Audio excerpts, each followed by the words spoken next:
Assalamualaikum warahmatullahi wabarakatuh. Selamat berjumpa kembali dengan Jagat Mistis.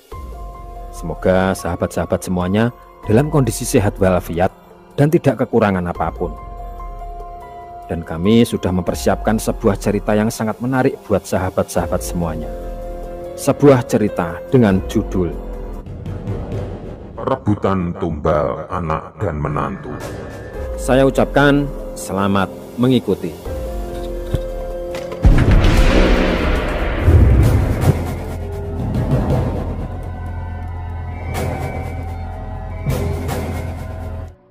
Dengan menghela napas panjang, Purnomo pun menghempaskan tubuhnya di sofa.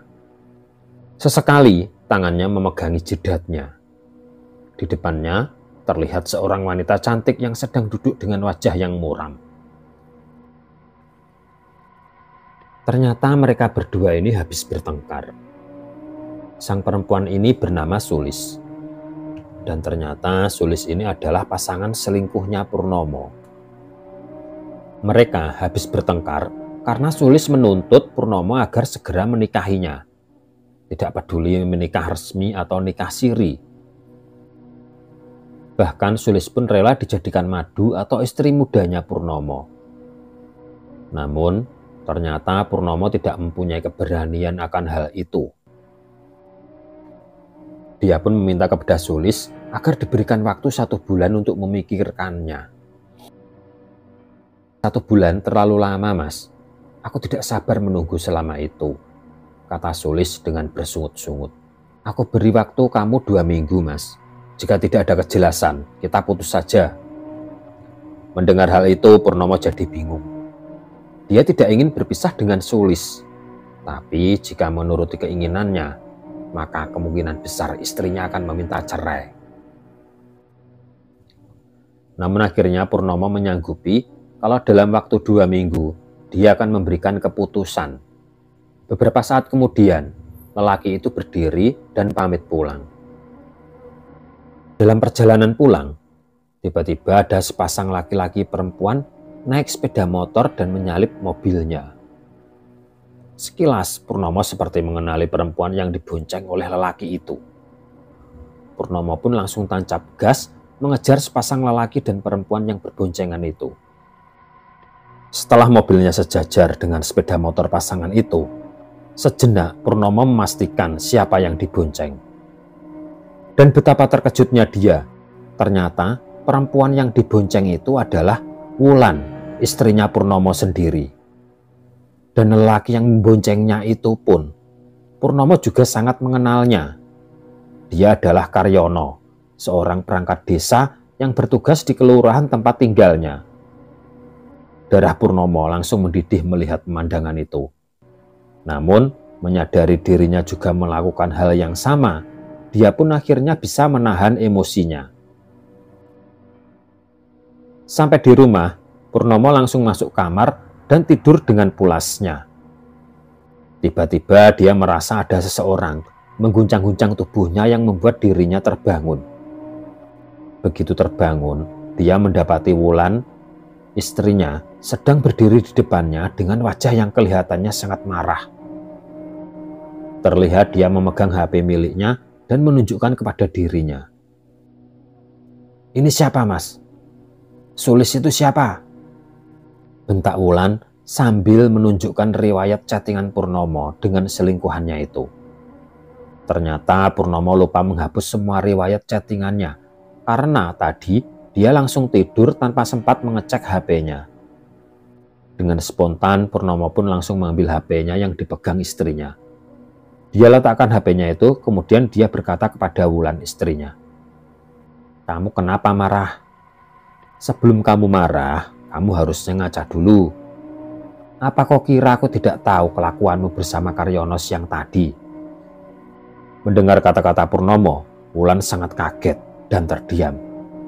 Dia pun menggeleng-gelengkan kepalanya, entah apa arti gelengannya itu.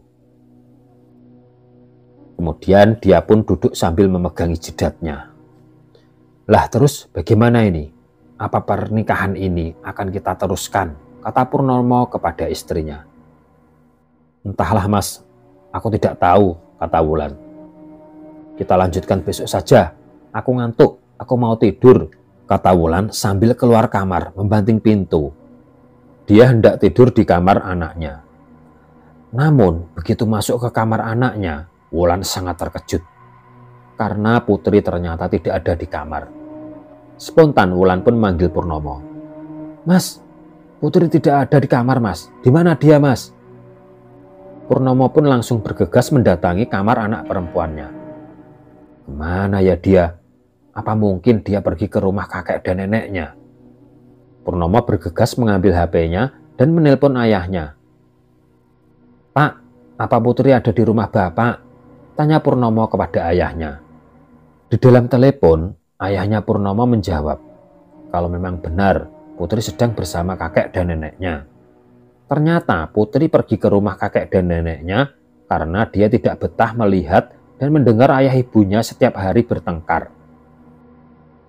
Jika kamu tidak bisa memimpin keluargamu dan tidak bisa membahagiakan anakmu, lebih baik Putri bersamaku saja, kata ayahnya Purnomo di dalam telepon sambil langsung menutupnya. Purnomo pun terus memanggil-manggil ayahnya, namun ternyata telepon sudah tertutup. Beberapa minggu kemudian, ternyata rumah tangga Purnomo sudah tidak bisa dipertahankan lagi. Dan akhirnya Purnomo menikah dengan Sulis dan Wulan pun menikah dengan Karyono. Mereka akhirnya menikah dengan selingkuhannya masing-masing. Sedangkan Putri tinggal bersama kakek dan neneknya. Kakeknya Putri ini bernama Joyo Sasongko atau lebih akrabnya, biasanya orang-orang memanggilnya Mbah Joyo. Sedangkan neneknya bernama Tuminem atau biasa dipanggil Mbok Nem. Ternyata Putri lebih nyaman dan lebih bahagia tinggal bersama kakek dan neneknya. Bersama mereka, Putri merasakan kasih sayang yang sebenarnya. Sementara itu, semenjak Purnomo dan Wulan bercerai, ternyata keuangan masing-masing dari mereka mulai berantakan. Purnomo mengalami kebangkrutan dalam usahanya. Hutangnya menumpuk dan hampir setiap hari dia selalu dikejar-kejar debt collector. Dan Wulan pun juga mengalami hal yang sama. Karyono dipecat dari pekerjaannya dan sekarang menjadi pengangguran. Dan keuangan mereka benar-benar semakin memprihatinkan. Dalam kekalutan dan keputusasaan itu, Purnomo dan Wulan akhirnya menempuh jalan sesat. Mereka berdua akhirnya menempuh jalan pesugihan. Namun, kedua orang ini sama-sama tidak tahu kalau mantan pasangan hidupnya masing-masing menempuh jalan pesugihan. Dan pesugihan yang ditempuh pun juga berbeda. Purnomo menempuh jalan pesugihan Nyai Blorong, sedangkan Sulis menempuh pesugihan Gunung Kawi. Dan ternyata sepertinya usaha mereka tidak sia-sia. Dalam beberapa bulan saja, Purnomo dan Wulan sudah bisa keluar dari masalah keuangannya. Bahkan mereka sekarang menjadi orang yang kaya raya. Namun, sampai sejauh ini, masing-masing dari mereka sama-sama tidak tahu kalau mantan pasangan hidupnya sama-sama menempuh jalan pesugihan. Sampai akhirnya tiba waktunya mereka harus melunasi janjinya dengan mempersembahkan tumbal. Dan tentu saja yang dijadikan tumbal adalah anaknya, yaitu Putri. Purnomo dengan teganya berniat menumbalkan Putri, begitu juga Wulan. Dia juga berniat menjadikan Putri sebagai tumbal. Tanpa mereka sadari, mereka telah memperebutkan Putri untuk dijadikan tumbal. Sore itu terlihat Mbah Joyo duduk merenung di depan rumah. Beberapa saat kemudian, datanglah Mbok Nem menghampirinya dan bertanya, kenapa suaminya kok terlihat murung? Akhirnya Mbah Joyo bercerita kalau beberapa hari ini dia sudah 3 kali bermimpi tentang Putri.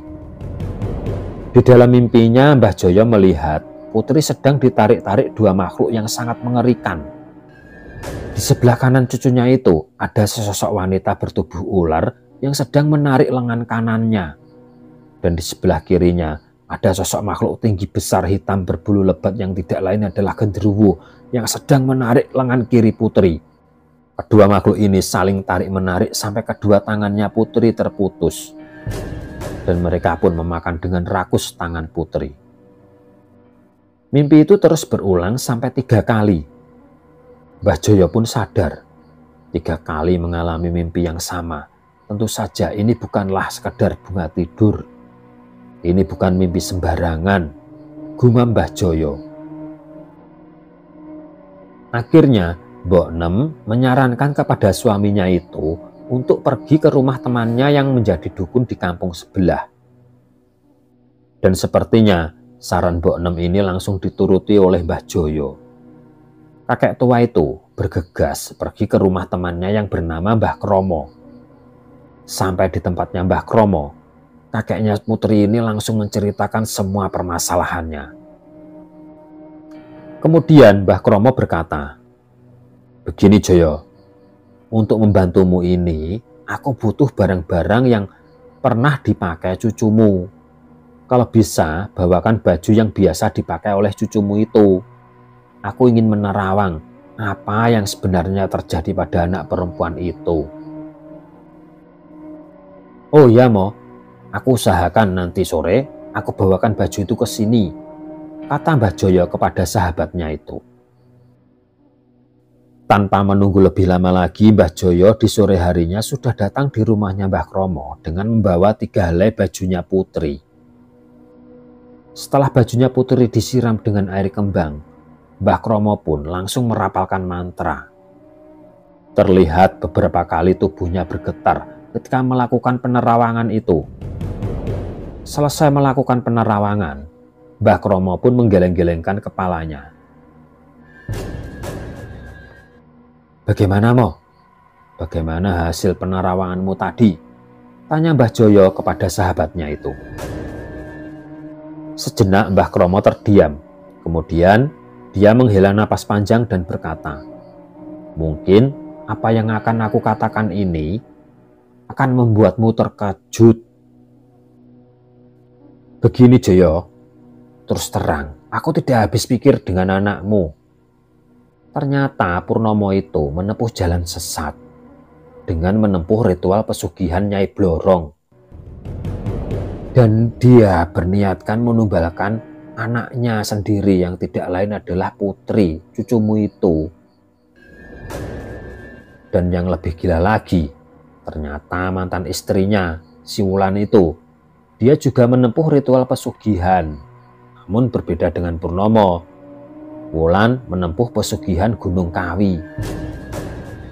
Dan ironisnya, mantan menantumu itu, dia juga menjadikan putri sebagai tumbalnya. Jadi, kemungkinan besar 2 iblis pesugihan akan memperebutkan putri untuk dijadikan tumbal."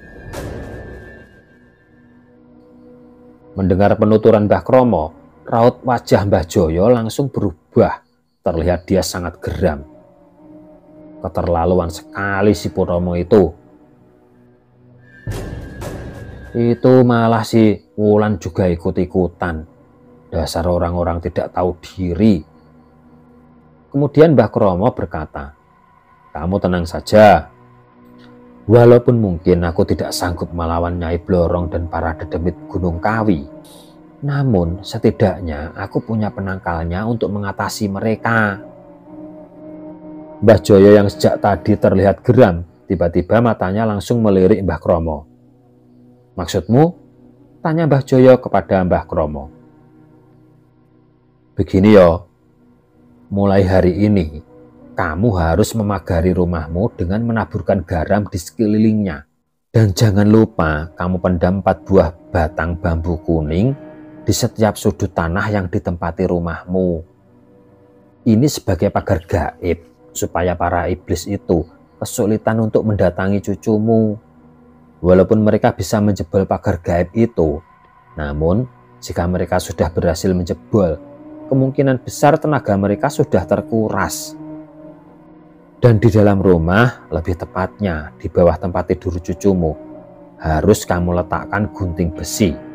Ingat, gunting yang keseluruhannya terbuat dari besi. Jangan gunting yang dipegangannya ada terbuat dari plastik itu. Jangan seperti itu.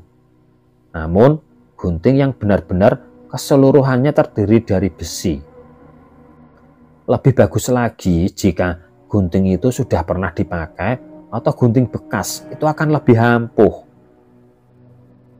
Dan jangan lupa, di samping gunting itu kamu letakkan di kiri kanannya 2 batang bambu kuning.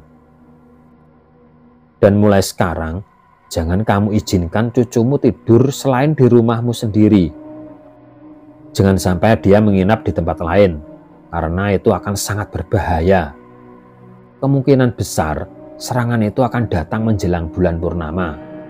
Namun walaupun mereka kemungkinan besar datang di hari-hari menjelang bulan purnama, namun tidak menutup kemungkinan mereka akan datang setiap saat. Jadi kamu harus selalu waspada. Baiklah Mo, kata Mbah Joyo kepada sahabatnya. Terima kasih, kamu sudah mau membantuku. Begitu sampai di rumah, Mbah Joyo langsung melakukan semua hal yang disarankan oleh sahabatnya tadi.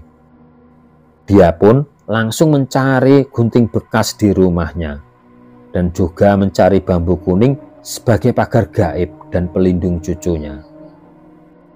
Akhirnya, bulan purnama semakin dekat.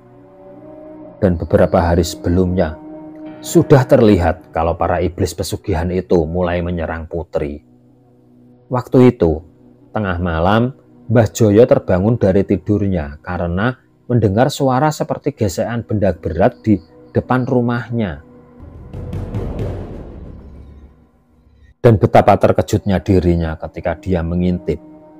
Di luar rumah, Mbah Joyo melihat seekor ular besar yang berusaha masuk ke halaman rumahnya. Terlihat ular itu sangat kesulitan, namun akhirnya berhasil masuk. Dan berlanjut masuk ke dalam rumah menuju kamarnya putri. Mbah Joyo pun berusaha tenang melihat hal itu, karena dia yakin kalau putri sudah diberi penangkalnya. Dan ternyata benar, ular itu hanya mondar-mandir di depan kamarnya putri. Dia tidak berani masuk, dan sepertinya ular itu sangat kebingungan. Dengan memegang bambu kuning, Mbah Joyo pun langsung menghampiri ular itu. Begitu melihat Mbah Joyo memegang bambu kuning dan berniat menyerangnya, seketika itu juga ular tersebut langsung kabur entah kemana. Dan keesokan malamnya, serangan kembali terjadi. Namun kali ini yang datang adalah sosok makhluk tinggi besar hitam berbulu lebat yang tidak lain adalah genderuwo.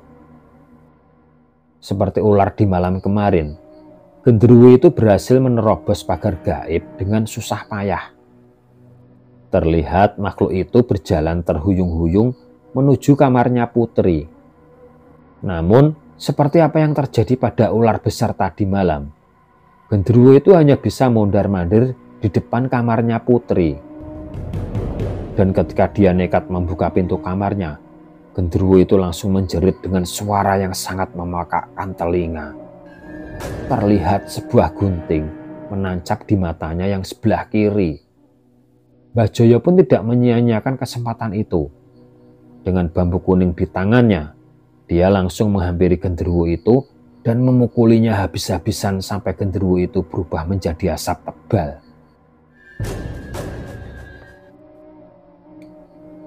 Dan ternyata peristiwa itu terulang lagi di bulan purnama berikutnya. Namun seperti purnama sebelumnya, para iblis pemburu tumbal itu tidak pernah berhasil menyentuh putri. Sampai akhirnya di suatu sore, Mbah Joyo mendengar suara dari speaker masjid yang mengabarkan kalau Purnomo telah meninggal dunia. Mbah Joyo sangat terkejut. Dia pun langsung mendatangi rumah anaknya itu dan dia melihat Purnomo kondisi tubuhnya membiru seperti terkena bisa ular. Melihat hal itu, Mbah Joyo pun langsung menangis memeluk anaknya. Sebagai orang tua, dia benar-benar merasa sangat kehilangan meskipun anaknya itu kelakuannya sangat bejat. Di sampingnya, Mbah Kromo hanya bisa menepuk-nepuk pundak Mbah Joyo sambil berusaha menenangkannya. Sepulang dari pemakaman Purnomo, kembali orang-orang mendengar suara dari speaker masjid yang mengabarkan kalau Wulan juga meninggal dunia. Setelah Mbah Joyo dan Mbah Kromo datang ke rumah duka, mereka mendapati jenazah Wulan benar-benar sangat mengenaskan. Tubuhnya penuh dengan luka seperti cakaran dan gigitan binatang buas. Mbah Kromo pun langsung mengambil kesimpulan, kemungkinan besar Wulan telah diserang genderuwo. Selesai menghadiri pemakamannya Wulan, Mbah Kromo pun mengajak Mbah Joyo untuk mampir ke rumahnya. Mbah Kromo meminta maaf kepada Mbah Joyo kalau kematiannya Purnomo itu benar-benar di luar perkiraannya. Namun Mbah Joyo pun sangat memahami semua itu. Dia sama sekali tidak menyalahkan Mbah Kromo. Kemudian Mbah Kromo pun melanjutkan kata-katanya. Menurut Mbah Kromo, kemungkinan besar Wulan dan Purnomo tidak bisa menjadikan putri sebagai tumbal. Dan akhirnya mereka menjadi pengganti dari tumbal tersebut. Mbah Joyo berusaha tegar dan berusaha bisa menerima kenyataan. Karena dia sadar segala sesuatu itu memang ada konsekuensi dan balasannya. Sampai di rumah, Mbah Joyo langsung memeluk putri. Walaupun Mbah Joyo sangat sedih kehilangan Purnomo, namun dia tetap merasa bersyukur karena putri bisa selamat dari serangan iblis-iblis pemburu tumbal pesugihan.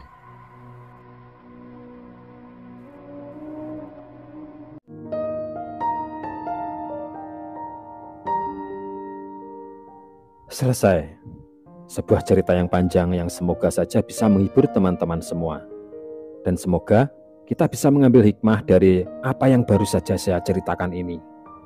Jangan lupa komen, like, dan subscribe. Sekian dan terima kasih. Semoga bermanfaat. Wassalamualaikum warahmatullahi wabarakatuh.